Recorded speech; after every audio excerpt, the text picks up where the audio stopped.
अस्सलामुअलैकुम दोस्तों, मैं हूं आपका होस्ट और आप देख रहे हैं डिजिटल बेसिक हब।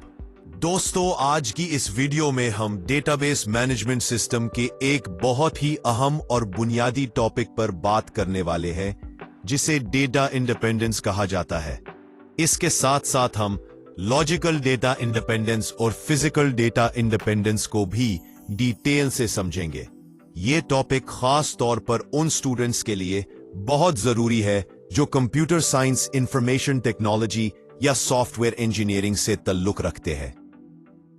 दोस्तों, सबसे पहले हम ये समझते हैं कि डेटा इंडिपेंडेंस होता क्या है।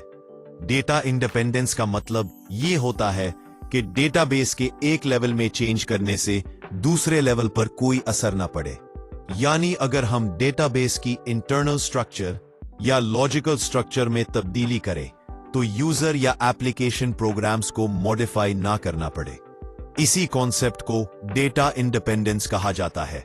डेटाबेस मैनेजमेंट सिस्टम को डिजाइन करते वक्त ये बहुत जरूरी होता है कि डाटा को इस तरह मैनेज किया जाए कि फ्यूचर में चेंजेस आसानी से की जा सके।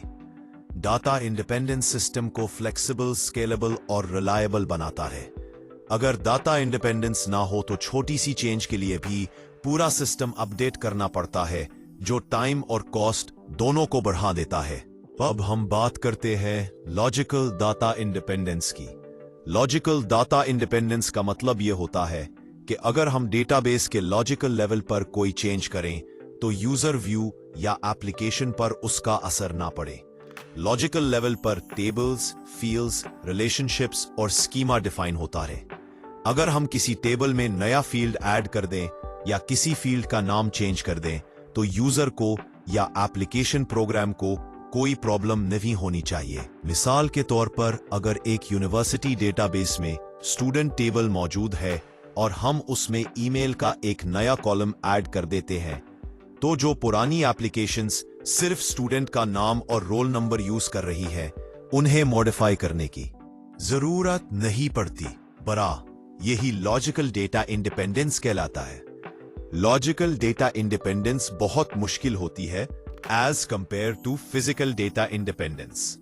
इसकी वजह यह है कि लॉजिकल स्ट्रक्चर का सीधा ताल्लुक यूजर और एप्लीकेशन से होता है, इसलिए इस लेवल पर चेंज केयरफुली प्लान की जाती है। अब हम बात करते हैं फिजिकल डेटा इंडिपेंडेंस की। फिजिकल डेटा इंडिपेंडेंस का मतलब यह होता है कि अगर हम डेटाबेस के फिजिकल लेवल पर कोई चेंज करें तो लॉजिकल स्ट्रक्चर और यूजर व्यू पर कोई असर ना पड़े।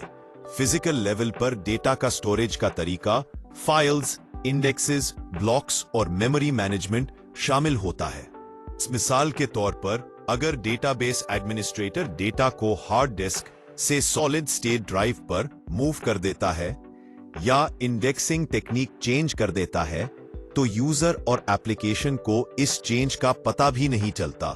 इसको फिजिकल डेटा इंडिपेंडेंस कहा जाता है। Physical data independence logical data independence के मुकाबले में ज्यादा आसान होती है, क्योंकि फिजिकल चेंजेस डेटाबेस के अंदर होती हैं और उनका डायरेक्ट इंटरैक्शन यूजर से नहीं होता। अब अगर हम लॉजिकल और फिजिकल डेटा इंडिपेंडेंस का कंपैरिजन करें तो लॉजिकल डेटा इंडिपेंडेंस यूजर के ज्यादा करीब होती है, जबकि फिजिकल डेटा इंडिपेंडेंस सिस्टम के इंटरनल लेवल से रिलेटेड होती है। दोनों का मकसद एक ही होता है कि सिस्टम को फ्लेक्सिबल और एफिशिएंट बनाना। डेटा इंडिपेंडेंस के बहुत से फायदे हैं। इससे सिस्टम मेंटेन करना आसान हो जाता है। डेटाबेस फ्यूचर चेंजेस के लिए तैयार रहता है। डेवलपमेंट और मेंटेनेंस की कॉस्ट कम हो जाती है और सबसे अहम बात यह है कि डेटा की सिक्योरिटी और इंटेग्रिटी बेहतर हो जाती है। दोस्तों, डेटाबेस मैनेजमेंट सिस्टम की सक्सेस का एक बड़ा रीजन डेटा इंडिपेंडेंस का कॉन्सेप्ट है। इसी वजह से मॉडर्न डेटाबेसेस ज्यादा पावरफुल और यूजर फ्रेंडली होती है। आखिर में मैं यही कहूंगा कि अगर आप डेटाबेस मैनेजमेंट सिस्टम को अच्छी तरह समझना चाहते हैं तो data independence, logical data independence और फिजिकल डेटा इंडिपेंडेंस को क्लियर समझना बहुत जरूरी है। उम्मीद है आज की वीडियो आपको पसंद आई होगी। अगर आपको ये कंटेंट अच्छा लगा हो तो वीडियो को लाइक करें, चैनल डिजिटल बेसिक हब को सब्सक्राइब करें اور اپنے دوستوں کے ساتھ شیئر کرنا بالکل نہ بھولیں۔ پھر ملیں گے ایک نئے ٹاپک کے ساتھ۔ اللہ حافظ۔